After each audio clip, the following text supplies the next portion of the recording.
Madam Pawan Kalyan గారు పిఠాపురంలో మంచి మెజారిటీతో గెలిచారు. అవునండి. మీరు ఆయనకు ఓటు వేశారు. అవునండి. ఎప్పుడైనా కానీ ఆయనకి వేసిన ఓటు వేస్ట్ అనిపించిందా, వృధా అనిపించిందా? నాకు ఓపెన్ గా చెప్పండి. మీకు మామూలుగా చెప్పాలంటే ఆయనకి వేసిన ఓటుకి మాకు ఒక నెల 2 నెలల్లోనే రిజల్ట్ అనేది వచ్చేసిందండి. ఇంకా 4 సంవత్సరాలు 8 నెలలు మేమే ఆయనకి రుణపడి ఉంటాం.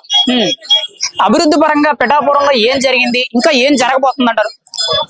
అభివృద్ధి ప్రకారం అంటే మనకి ప్రజలకు కావలసిన రోడ్లు కావచ్చు, లైట్లు కావచ్చు, అలాగే మంచినీటి సదుపాయాలు మెయిన్ గా అడిగేది ఎవరైనా ప్రజలు ఈ 3 ఉద్యోగ అవకాశాలు ఇవే కోరుకుంటూ ఉంటారు. వైద్య సదుపాయం మనకి పిఠాపురానికి వస్తే 108 పడకల హాస్పిటల్ ఒకటి శాంక్షన్ అయ్యింది. అలాగే ఎటువంటి టెస్ట్లకైనా మనం కాకినాడ గానీ వేరే ఊరు వెళ్లాల్సి వచ్చేది. ఆ అవస్థ లేకుండా పిఠాపురంలోనే అన్ని ఎక్విప్మెంట్స్ పెట్టి 70 మంది దాకా స్టాఫ్ ని వేసి 108 పడకల ఆసుపత్రిని మనకి ఇక్కడ నిర్మించడానికి నిధులన్నీ వచ్చాయండి. అలాగే రాష్ట్రం మొత్తం కూడా ఎక్కడే చూసినా మనం ఈ 5 సంవత్సరాల్లో గత ప్రభుత్వంలో అన్ని గుంతలు పడిన రోడ్లు, ఎక్కడ కూడా రోడ్డు 1 కిలోమీటర్ బాగుందన్న పరిస్థితి లేకుండా పోయింది. ఎవరు పట్టించుకునే వాళ్ళు కూడా లేరు.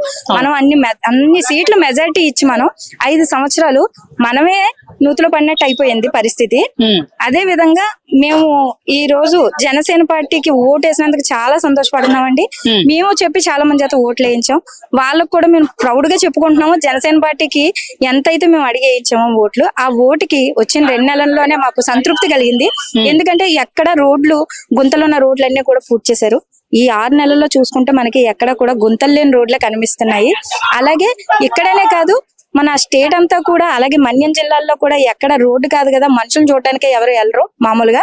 అలాంటి ప్లేసుల్లో కూడా మన జనసేన గారు వచ్చిన తర్వాత డిప్యూటీ సీఎం అలాగే పిఠాపురం ఎమ్మెల్యే గారు వచ్చిన తర్వాత ఆ రోడ్లన్నీ కూడా పడ్డం అందరూ చూశారు. ఇది మీరు చెప్తున్నారు కదండి, మన్యం జిల్లాలు మెయిన్ గా అంటే కొండ ప్రాంతాల్లోకి, కొండ ప్రాంతాలు. ఇప్పుడు అలాంటి ప్రాంతాల్లోకి ఒక రాష్ట్ర స్థాయి నాయకుడు, అత్యధికంగా ఫ్యాన్ ఫాలోయింగ్ ఉన్న చాలా ఒక పెద్ద నాయకుడు అలా కొండ ప్రాంతాల్లోకి నక్సలైట్లు ఉండే ఏరియాలోకి వెళ్ళడానికి అంత డేర్ చేశారంటే ఆ నాయకుడు ఏమనుకోవాలండి? ఆయన నిజాయితీ పడు ఒక చీమకు కూడా హాని కలిగించిన వ్యక్తిని మనం చెప్పుకోవచ్చు.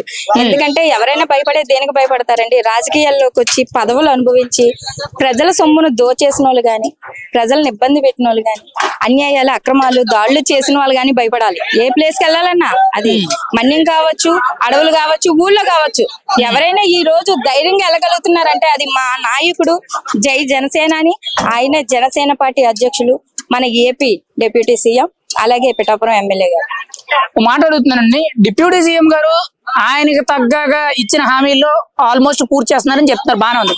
మరి వైఎస్ఆర్సీపీ నాయకులు ఎందుకంటే ఏమీ చేస్తలేదు, పవన్ కళ్యాణ్ ఖాళీగా కూర్చున్నాడు, అసలు ఓటేసే అనవసరం అనేటట్టు మాట్లాడుతున్నారు. అసలు ఆ పొంతన ఏమైనా కుదురుతుందా? పొంతను కుదరడానికి మనం నడిచి వెళ్తుంటే వీధిలో 4 కుక్కలు అరుస్తూ ఉంటాయి. ఆ కుక్కలు అరుస్తున్నాయి కదా అని మనం వాటికి సమాధానం చెప్పాల్సిన అవసరం అయితే మనకు లేదు. ఫైనల్ గా పవన్ కళ్యాణ్ గారి పనితనానికి మీరైతే ఎన్ని మార్కులు వేస్తారు? మరి అలాంటి నాయకుడు మీకు ఒక ఎమ్మెల్యే కింద మీ పిఠాపురానికి వచ్చినందుకు మీరు ఎలా ఫీల్ అవుతున్నారు? మేము ఇప్పటి వరకు రావణ రాజ్యం చూసామండి. ప్రజలు కావచ్చు, పార్టీ నాయకులు కావచ్చు, అందరం కూడా మేము గత 5 సంవత్సరాల పాలనలో రావణ రాజ్యాన్ని మాత్రమే చూసాం. పవన్ కళ్యాణ్ గారు గెలిచిన తర్వాత రామరాజ్యాన్ని చూస్తున్నాం. ఇంతకంటే మీకు చెప్పాల్సిన అవసరం లేదని నేను అనుకుంటున్నాను. అది ఫైనల్ గా పవన్ కళ్యాణ్ గారి మీద మీ అభిమానం ఏంటి? ఒక్క మాటలో చెప్పండి. ఆయన మాకు కనిపించే దేవుడు అండి. కనిపించే దేవుడు, అంతే, రైట్.